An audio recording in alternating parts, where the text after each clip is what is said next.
Kamu itu mau ngapain ke sini? Ini itu bank, bukan tempat meminta-minta.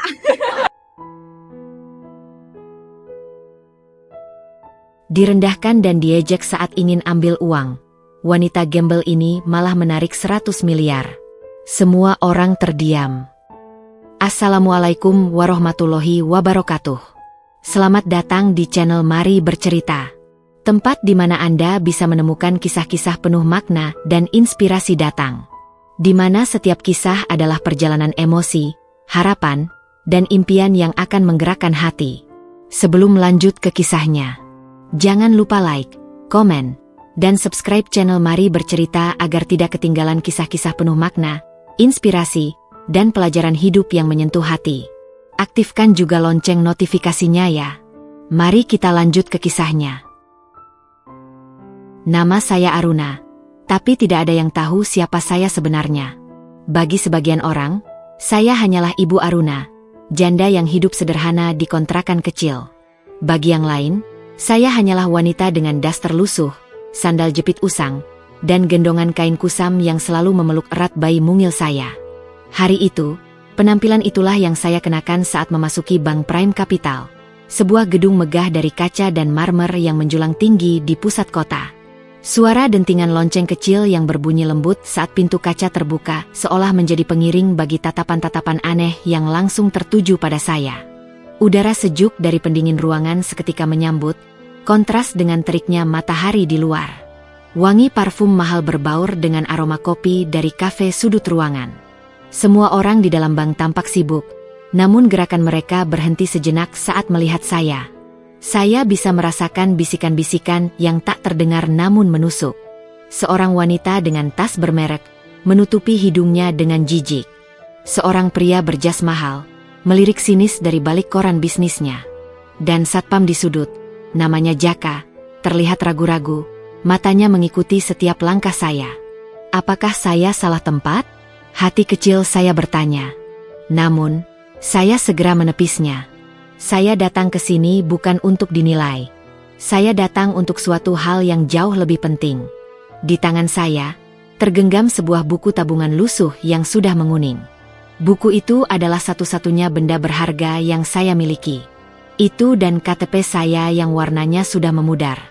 Saya berjalan pelan menuju antrean teller, menggendong anak saya yang sedang tidur nyenyak di dada. Setiap langkah terasa berat, bukan karena lelah, tapi karena beban tatapan merendahkan yang dilemparkan pada saya. Saya bisa mendengar bisikan seorang teller muda kepada temannya. Lihat tuh, apa-apaan pakai daster ke bank mewah begini?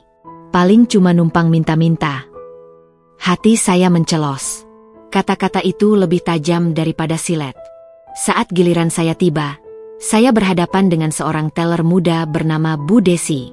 Wajahnya cantik, dengan riasan tebal dan jilbab modern. Namun senyumnya terasa dingin dan dibuat-buat. Ada keperluan apa, Bu?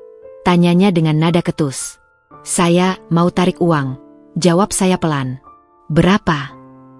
5 juta. Bu Desi mengangkat alisnya. Sebuah tawa kecil terdengar dari meja sebelahnya. Bu Desi melirik ke arah tawa itu, lalu menatap saya dengan tatapan meremehkan. Ibu yakin? Ini bukan tempat untuk minta-minta. Loh? Apa tabungan ibu ada isinya? Saya tidak menjawab. Seolah-olah kata-katanya tidak mengganggu saya. Saya hanya menyerahkan buku tabungan lusuh dan KTP saya. Bu Desi mengambilnya dengan ujung jarinya, seolah takut kotor. Lalu, dengan gerakan malas, ia mengetik nomor rekening saya ke dalam komputer. Saya menutup mata sejenak, menghela napas panjang. Saya tahu, dari luar, saya terlihat seperti tidak memiliki apa-apa. Saya tahu, mereka meremehkan saya. Namun, mereka tidak tahu bahwa di balik buku tabungan usang ini, tersembunyi sebuah cerita yang jauh lebih dalam. Sebuah cerita yang akan mengubah cara mereka memandang saya, dan mungkin juga cara mereka memandang dunia. Saat Bu Desi menatap layar komputernya, wajahnya yang tadi sinis, perlahan mulai berubah. Tatapannya yang tadi meremehkan, kini melebar penuh keterkejutan. Dan di detik itu, saya tahu permainan ini baru saja dimulai. Hening. Itulah yang saya rasakan di depan meja Bu Desi. Hening, meskipun di sekitar saya, Bisik-bisik dan gerakan masih terdengar. Saya hanya memandang lurus ke depan, ke arah wajah Bu Desi yang membeku, tangannya gemetar di atas keyboard. Wajahnya yang semula penuh kesombongan kini dihiasi kebingungan, seolah ia melihat hantu. Saya tahu apa yang sedang ia lihat di layar komputernya. Saya sudah menduganya. Bu Desi, ada apa? Tanya rekan teller di sebelahnya, memecah keheningan. Bu Desi tidak menjawab. Ia hanya terus menatap layar, matanya membelalak tak percaya. Gerakan matanya beralih ke buku tabungan saya yang tergeletak di meja, lalu kembali ke layar, seolah ingin memastikan bahwa angka yang ia lihat itu nyata dan bukan kesalahan sistem. Detik-detik itu terasa sangat panjang. Saya merasakan tangan saya yang memegang gendongan bayi mulai berkeringat. Bukan karena takut, tetapi karena antisipasi. Saya tahu, ini adalah momen yang akan mengubah segalanya. Ini adalah momen di mana dunia mereka yang dipenuhi prasangka akan bertabrakan dengan kenyataan yang tidak mereka duga. Bu Desi memanggil saya dengan suara serak, jauh berbeda dari nada ketus sebelumnya. Ibu yakin tabungannya ini bukan? Saya memotong kalimatnya. Bisa ibu lanjutkan? Kata saya, tetap tenang. Bu Desi buru-buru menunduk, menghindari tatapan mata saya. Ia kembali menatap layar dan menekan beberapa tombol dengan gemetar. Saya bisa melihat dari pantulan layar di kaca di depan saya, saldo rekening yang terpampang jelas. Angka-angka yang luar biasa panjang, lebih dari 100 miliar rupiah. Lalu, Bu Desi melakukan hal yang tidak saya duga. Ia memanggil manajer bank, Bapak Arya. Pria parubaya itu datang dengan langkah tegap, menanyakan ada masalah apa. Ia mendekat, menatap Bu Desi dengan bingung, lalu pandangannya jatuh pada layar komputer. Sama seperti Bu Desi, ekspresi Bapak Arya pun berubah drastis. Wajahnya yang semula datar, kini memucat. Ia menoleh ke arah saya, lalu kembali ke layar. Ia bahkan mengucek matanya, seolah tidak percaya dengan apa yang ia lihat. Jangan bicara dulu, bisiknya pada Bu Desi. Biar saya yang urus. Di sudut bank, saya melihat para pegawai mulai berbisik-bisik. Mereka pasti merasakan ada sesuatu yang tidak beres. Satpam Jaka yang tadi ragu-ragu, kini menatap ke arah kami dengan penuh tanya. Saya tetap berdiri tegak, memeluk anak saya yang masih terlelap. Tidak ada emosi di wajah saya. Tidak ada kebanggaan, tidak ada kesedihan. Hanya ketenangan yang dingin. Bapak Arya menarik napas panjang. Ia berusaha tersenyum. Senyum yang sangat kaku dan terpaksa. Selamat siang, Ibu, katanya dengan suara yang dibuat-buat ramah. Mohon maaf sebelumnya, ada sedikit pengecekan data. Boleh Ibu tunggu sebentar di ruang nasabah prioritas kami? Ruang nasabah prioritas. Tadi saya hanya dianggap peminta-minta, dan sekarang, saya dipersilakan masuk ke ruang eksklusif yang hanya diperuntukkan bagi nasabah kelas atas. Perubahan sikap ini sungguh menarik untuk saya amati. Namun, saya tidak langsung menjawab. Saya hanya menatapnya lurus. Sebelum saya sempat berbicara, seorang nasabah perempuan berpakaian branded datang mendekat. Pak, masa gembel seperti dia bisa masuk ruang prioritas? Jangan bikin malu bank dong. Ini tempat nasabah kalangan atas. Serunya lantang, memicu tawa dari beberapa orang lain. Bapak Arya terlihat sangat tidak nyaman. Ia mencoba menenangkan nasabah itu, tapi wanita itu terus saja menghina saya. Satpam Jaka bahkan maju, berniat menyuruh saya keluar. Tangan saya mengepal. Saya tidak peduli mereka meremehkan daster saya. Saya tidak peduli mereka merendahkan sandal jepit saya. Tapi saya tidak bisa terima ketika mereka menghina manusia hanya berdasarkan penampilan. Apakah uang saya tidak berhak dilayani di sini? Tanya saya dengan suara pelan namun tegas, membuat seisi bank mendadak hening. Semua mata kini tertuju pada saya, wanita dengan penampilan lusuh yang tiba-tiba berani mempertanyakan standar mereka. Di layar komputer Bu Desi, angka 100 miliar itu masih terpampang jelas, menjadi saksi bisu atas drama yang sedang terjadi. Dan dalam hati saya tahu, ini belum berakhir. Saya belum selesai. Mereka harus tahu bahwa di balik penampilan, ada hati. Dan hati itulah yang jauh lebih berharga daripada semua uang di dunia ini. Suasana di dalam Bank Prime Capital mendadak sunyi. Pertanyaan saya menggantung di udara, membuat semua orang terdiam. Bahkan wanita berjuluk Nyonya Rita yang tadi lantang menghina, kini hanya bisa menatap saya dengan mulut sedikit terbuka. Mereka semua terkejut. Mereka tidak menyangka wanita sesederhana saya berani melontarkan kalimat seperti itu. Saya memeluk bayi saya semakin erat, merasakan detak jantungnya yang teratur. Sebuah pengingat akan alasan saya ada di sini. Saya bukan Aruna yang dulu, yang akan menunduk malu dan pergi. Saya adalah Aruna yang telah belajar bahwa harga diri tidak ditentukan oleh penampilan. Manajer bank, Bapak Arya, terlihat sangat tidak nyaman. Ia mencoba mencairkan suasana. Ibu, sekali lagi mohon maaf. Mungkin bisa kita bicarakan di ruangan lain agar lebih nyaman. Suaranya terdengar ragu, seperti ia sedang berjalan di atas pecahan kaca. Namun, sebelum saya sempat menjawab, Bu Desi, teller yang pertama kali melayani saya, berbisik kepada rekannya. Bisikan itu cukup keras hingga saya bisa mendengarnya. Kasihan sih, baju compang-camping.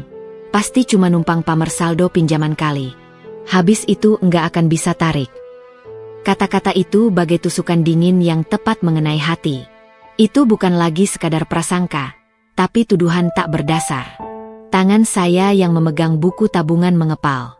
Pandangan saya beralih dari Bapak Arya ke Bu Desi. Saya menatap lurus ke matanya. Sorot mata saya pasti berbeda, karena Bu Desi langsung menunduk, tidak berani membalas tatapan saya. Saya menarik napas dalam-dalam. Tadi saya bilang mau tarik 5 juta. Suara saya pelan, tetapi setiap kata terdengar jelas di tengah keheningan bank. Semua mata tertuju pada saya. Bapak Arya, Nyonya Rita, dan semua pegawai seakan menahan napas. Tapi sekarang, lanjut saya berubah pikiran. Seisi bank mendadak hening. Satpam Jaka yang tadi sempat maju, kini mundur perlahan. Semua orang menunggu, cemas akan kalimat yang akan keluar dari mulut saya selanjutnya.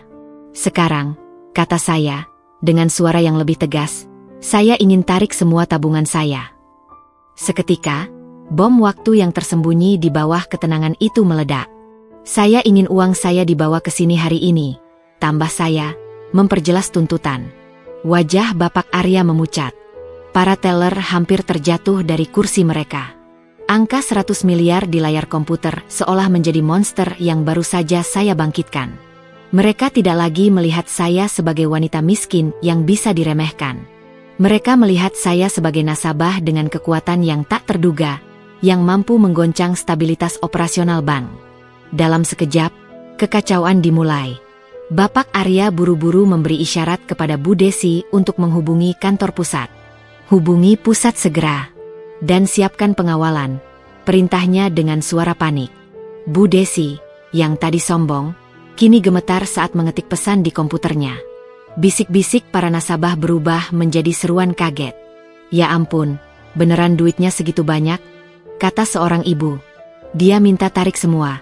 Astaga, sahut seorang pria di teleponnya. Mereka yang tadinya menghina saya kini sibuk merekam dengan ponsel mereka, seolah ingin menjadi saksi dari kejadian luar biasa ini. Tidak butuh waktu lama. Kurang dari setengah jam, saya bisa melihat kerumunan orang di luar bank. Kamera-kamera wartawan mulai berdatangan, mengarah ke pintu masuk. Mereka pasti telah mendengar rumor tentang wanita berpenampilan sederhana yang meminta penarikan dana fantastis. Saya kembali duduk di kursi tunggu, memeluk bayi saya yang masih terlelap. Di sekeliling saya, para pegawai bank mondar-mandir panik. Bu Desi menundukkan kepalanya dalam-dalam, tidak berani melihat ke arah saya. Nyonya Rita, yang tadi menghina saya, kini sibuk menelepon, mencoba menjelaskan kepada seseorang bahwa ia adalah nasabah prioritas di bank yang sedang kacau ini. Saya hanya duduk tenang, menunggu. Mereka tidak tahu bahwa uang 100 miliar itu tidak lebih berharga daripada pelajaran yang akan mereka dapatkan hari ini. Saya ingin mereka memahami bahwa di balik penampilan, setiap manusia berhak diperlakukan dengan hormat. Dan hari ini, mereka akan belajar pelajaran itu dengan cara yang tidak akan pernah mereka lupakan. 1 jam telah berlalu. Kegaduhan di dalam bank semakin menjadi. Saya tetap duduk di kursi tunggu, mengelus kepala anak saya yang kini sudah terbangun. Ia menatap sekeliling dengan mata polosnya, tidak terganggu oleh kepanikan yang menyelimuti seisi ruangan. Manajer bank, Bapak Arya, mondar-mandir, sesekali menelepon dengan wajah tegang. Teller Bu Desi dan rekan-rekannya menunduk malu, tak berani menatap ke arah saya. Saya bisa mendengar sirene samar dari kejauhan. Tak lama kemudian, 2 mobil pengangkut uang bersenjata lengkap berhenti di depan bank, diikuti oleh sebuah sedan hitam mewah. Kerumunan wartawan di luar semakin ramai. Kamera mereka terus menyorot ke arah pintu. Pintu bank terbuka, dan masuklah seorang pria berjas mahal dengan langkah tergesa-gesa. Itu adalah Bapak Hartono, Direktur Cabang. Wajahnya terlihat sangat panik. Semua pegawai langsung berdiri dan menunduk hormat. Bapak Hartono langsung menghampiri saya. "Selamat siang, Ibu," katanya dengan nada sangat sopan, membungkuk sedikit. "Saya mewakili seluruh jajaran bank, mohon maaf sebesar-besarnya atas ketidaknyamanan yang terjadi. Kami sedang mengurus penarikan Ibu." Saya hanya mengangguk kecil, tanpa banyak kata. Ia memberi isyarat kepada petugas bersenjata yang kemudian mulai memindahkan kotak-kotak uang dari mobil ke ruang prioritas. Suara mesin penghitung uang mulai terdengar sayup-sayup dari balik dinding kaca. Para pegawai dan nasabah hanya bisa menonton dalam diam. Tak lagi ada bisik-bisik, hanya rasa penasaran dan ketegangan yang pekat. Namun, di tengah semua kekacauan itu, kejutan terbesar masih menanti. Pintu bank kembali terbuka. Kali ini, masuk seorang pria tua berpenampilan rapi, dengan wajah yang saya kenali dengan sangat baik. Langkahnya pelan, namun berwibawa. Semua pegawai bank yang melihatnya langsung menunduk dalam-dalam. Bahkan Bapak Hartono dan Bapak Arya terlihat kaget dan segera menunduk hormat. Mereka adalah direktur dan manajer.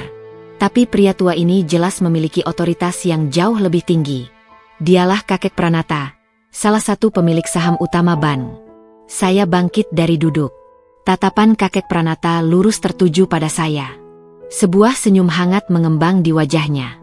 Ia berjalan langsung menuju saya, tanpa memedulikan tatapan heran semua orang. "Aruna," katanya dengan suara pelan. "Kamu kesini juga rupanya? Maaf, Paman baru dengar kabar."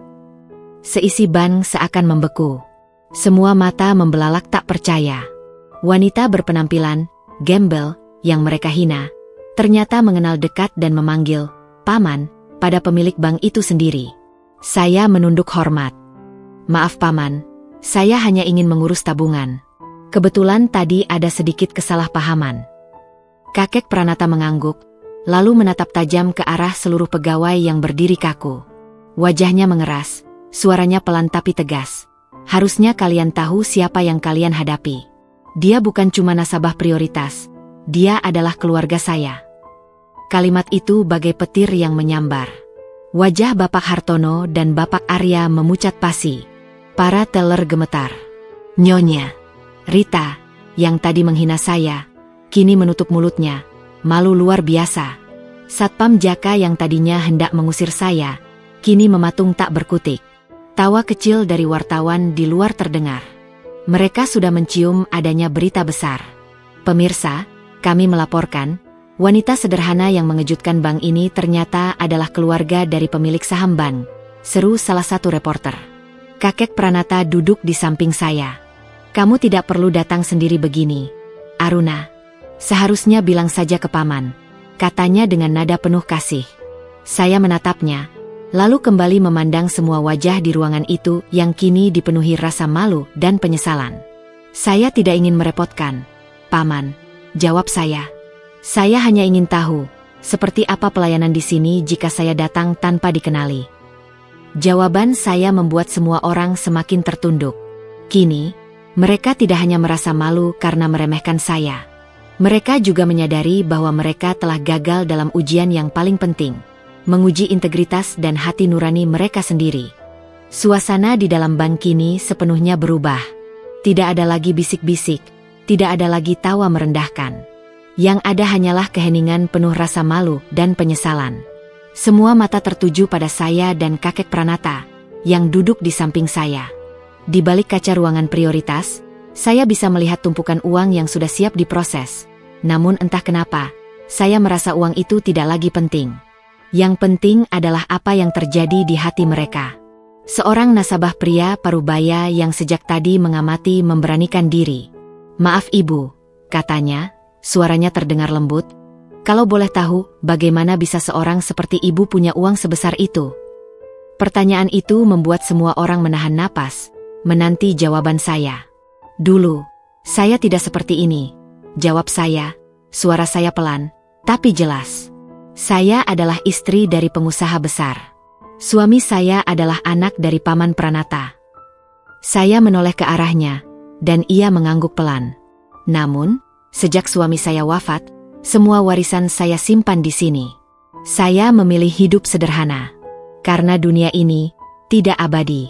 Saya hanya ingin hidup tenang, membesarkan anak saya."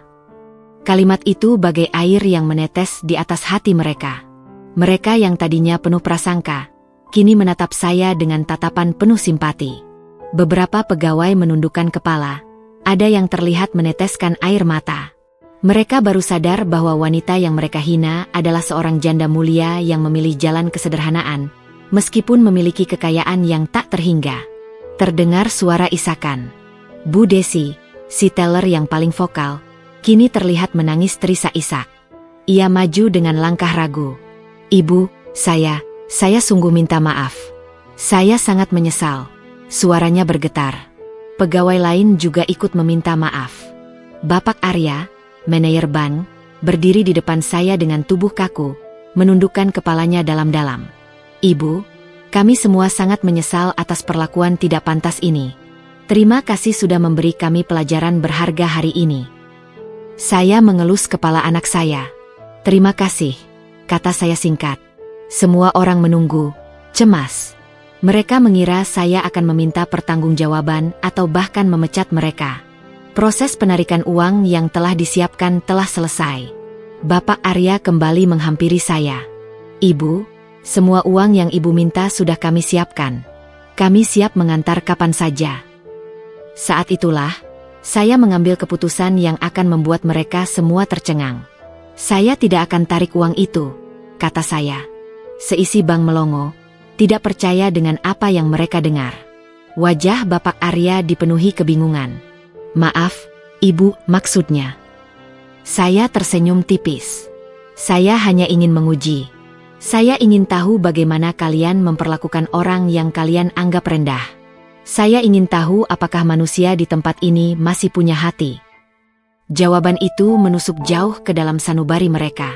Bu Desi kembali menangis, lebih deras dari sebelumnya. Pegawai lain menutupi wajah mereka, tidak sanggup menahan rasa malu.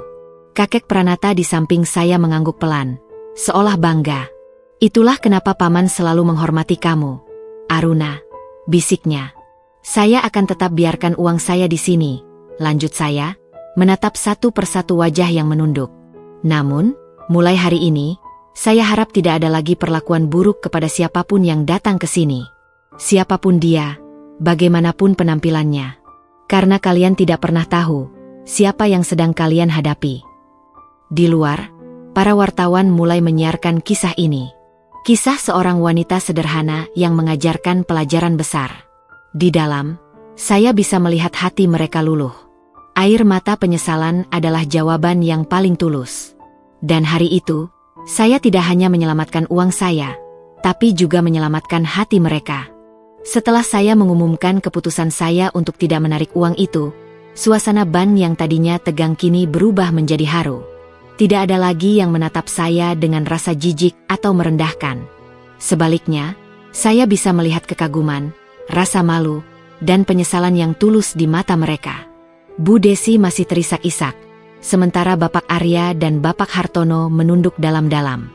Saya berdiri perlahan, menggendong anak saya yang kini sudah terjaga. Ia menggeliat kecil, dan saya mencium lembut keningnya. Saya tahu, ia tidak mengerti apa yang terjadi, tetapi suatu hari nanti, saya akan menceritakan kisah ini kepadanya. Kisah tentang bagaimana saya berjuang tidak hanya untuknya, tetapi juga untuk nilai-nilai yang lebih besar. Saya menoleh ke seluruh ruangan. Pandangan saya bertemu dengan tatapan para nasabah yang tadinya sombong. Kini mereka hanya terdiam. Kemudian saya menatap para pegawai yang berdiri kaku. Saya harus mengatakan satu hal lagi, satu hal terakhir yang ingin saya tanamkan di hati mereka. Dengarkan baik-baik, kata saya. Suara saya pelan namun jelas, membuat semua orang terdiam. Saya memang hidup sederhana. Saya tidak ingin dikenal karena harta. Karena bagi saya, semua ini hanya titipan Allah. Saya berhenti sejenak, menatap ke sekeliling, ke wajah-wajah yang penuh rasa bersalah. Saya ingin kalian semua ingat satu hal, lanjut saya. Jangan pernah sekalipun menilai orang dari apa yang tampak di luar. Bukan baju, bukan sepatu, bukan mobil, bukan tas yang menentukan nilai manusia. Tapi hatinya. Kalimat itu diucapkan dari lubuk hati saya, dan saya bisa melihat bagaimana kata-kata itu menyentuh hati mereka. Beberapa pegawai menutupi wajah mereka, tidak sanggup menahan air mata yang jatuh. Satpam Jaka kini berdiri tegak, memandang saya dengan penuh hormat. Kakek Pranata, yang duduk di samping saya, bangkit. Ia mengangguk pelan, seolah-olah seluruh kejadian ini sesuai dengan harapannya. Ayo, Aruna, biar paman yang antar pulang, katanya dengan suara lembut. Saya melangkah menuju pintu keluar. Saat melewati meja Bu Desi, ia mendongak. Matanya merah dan bengkak. Ia hanya bisa mengangguk, sebuah isyarat tanpa kata yang penuh makna. Saya membalasnya dengan senyum tulus, bukan senyum penghinaan atau kemenangan, melainkan senyum pengampunan. Saya melangkah keluar, diiringi tatapan penuh kekaguman dan rasa haru dari seisi bank. Di luar, sorotan kamera wartawan masih menyala, tetapi saya tidak peduli. Saya telah mencapai tujuan saya. Saya telah memberikan mereka pelajaran yang lebih berharga daripada semua uang di dunia. Beberapa bulan kemudian, saya mendengar kabar dari kakek Pranata. Bank Prime Capital mengalami perubahan besar dalam budaya kerjanya. Mereka memberlakukan program pelatihan baru untuk semua staf, fokus pada etika layanan dan empati, tanpa memandang latar belakang nasabah. Bapak Arya diangkat menjadi penanggung jawab program ini, mengambil pelajaran dari insiden yang hampir merusak karirnya. Bu Desi, yang dulu sombong, kini menjadi salah satu teller yang paling ramah dan tulus. Ia tidak pernah lagi menilai nasabah dari penampilannya. Setiap kali ia melihat nasabah dengan penampilan sederhana, ia akan tersenyum dengan tulus, seolah-olah ia melihat refleksi dari masa lalunya sendiri. Sementara itu, saya kembali pada kehidupan sederhana saya. Saya tidak pernah menyentuh kekayaan itu, membiarkannya tetap di tempatnya. Saya tahu, warisan sejati yang saya miliki bukanlah 100 miliar itu, tetapi anak saya, dan nilai-nilai yang akan saya tanamkan padanya. Saya tidak membutuhkan pengakuan dari dunia. Saya tidak butuh tepuk tangan. Hari itu, saya telah menunjukkan kepada mereka semua, dan juga kepada diri saya sendiri, bahwa kekuatan sejati bukan terletak pada seberapa banyak uang yang kita miliki, melainkan pada kebaikan hati dan kebijaksanaan yang kita bawa dalam diri. Dan itulah warisan yang akan saya jaga sampai akhir hayat saya. Waktu terus bergulir, namun memori tentang hari itu tidak pernah pudar dari Bank Prime Capital. Sebuah insiden yang awalnya dianggap sepele, berubah menjadi pelajaran hidup yang tak terlupakan bagi semua yang menyaksikannya. Setelah peristiwa itu, Bapak Arya, sang manajer, tidak lagi menjadi pria yang hanya peduli pada target dan angka. Ia memimpin perubahan besar di banknya. Dengan bimbingan dari kakek Pranata, ia memperkenalkan program pelatihan baru yang fokus pada empati dan humanis. Ia sering bercerita tentang insiden Duster sebagai pengingat bahwa setiap nasabah, tanpa peduli penampilan, pantas mendapatkan perlakuan yang sama. Bu Desi, sang teller, mengalami perubahan paling drastis. Rasa malu dan penyesalan yang ia rasakan hari itu menjadi cambuk yang mendorongnya untuk menjadi pribadi yang lebih baik. Ia tidak lagi sombong. Senyum tulus selalu terpancar di wajahnya saat melayani nasabah, terutama mereka yang berpenampilan sederhana. Baginya, setiap nasabah adalah pengingat akan pelajaran yang diberikan Ibu Aruna. Sementara itu, Ibu Aruna dan putrinya kembali pada kehidupan mereka yang tenang dan jauh dari sorotan. Ia tetap hidup sederhana, tidak memanfaatkan kekayaan atau koneksi keluarganya. Kakek Pranata sering menjenguk, memastikan menantunya dan cucu perempuannya baik-baik saja. Namun, Bu Aruna menolak semua tawaran untuk hidup dalam kemewahan. Ia tetap teguh pada pilihannya. Ia percaya, hidup yang sesungguhnya bukanlah tentang mengumpulkan harta, melainkan tentang menjaga ketulusan dan kebaikan hati.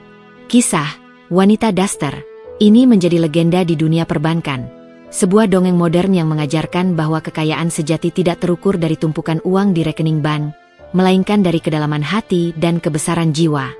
Hari itu, di tengah kemegahan dan kesombongan, sebuah pelajaran berharga diberikan, bahwa di balik penampilan yang paling sederhana sekalipun, bisa bersembunyi hati yang paling mulia. Dan itulah warisan yang paling abadi.